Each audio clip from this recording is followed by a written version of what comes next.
Ang pinaka-update nga po dyan ay binawi po ng Quezon City Government yung kanila pong unang ibinigay na permit para po sana bukas, July 2, araw po ng Huwebes mga kapartner, dahil meron daw nakita ng mga paglabag ba at hindi tumutugon doon sa unang mga permits nila. No? So inaantabayan na natin kung lilisa na ba yung mga kababayan natin dyan sa bahagi ng White Plains Avenue or sa People Power Monument o magpapatuloy po sila sa kanila pong magiging aktibidad.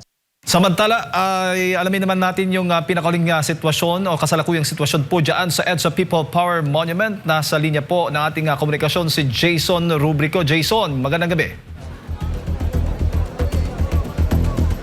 Jade at Bar, magandang gabi. Tinapos na nga ng Iglesia ni Cristo ang kanilang programa bandang alas 8 ng gabi. At ngayon nga ay naglabas din ng pahayag ang Quezon City Department of Public Order and Safety dahil kanila lang kinumpirma na binawi na nila ang permit ng INC para sa isasagawang rally bukas. Babasahin lang natin ang opisyal na pahayag. Kakalabas lang nito kapartner Jade at kapartner Admar. At sinasabi na, I quote, ipinapabatid ng Quezon City Department of Public Order and Safety na hanggang ngayong araw na lamang ang permit na inilabas sa Iglesia ni Cristo para sa kanilang rally sa EDSA. Bahagi ng tungkulin ng lokal na pamahalaan ang pangalagaan ang interes ng publiko. At base sa nakalap na mga report, matinding abala na ang idinulot ng protesta sa pang-araw-araw na pamumuhay ng ating mga kababayan. Libo-libo ang nahuli sa eskwela o trabaho o libo-libo ang nahuli sa eskwela o trabaho o sadyang hindi na nakapasok at naperwisyo ang negosyo. Nilabag din nila ang kasunduan na manatili lamang sa White Plains at hindi okupahin ang EDSA. Iginagalang natin ang kalakayan sa pagtitipon at pagpahayag ng damdamin, ngunit hindi ito maaaring makasagabal sa kapakanan ng nakararami.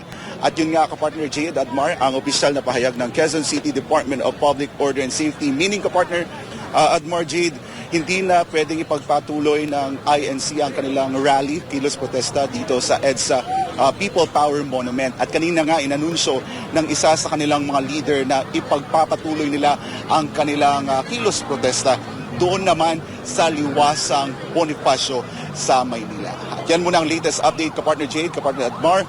Balik muna sa iyo sa studio.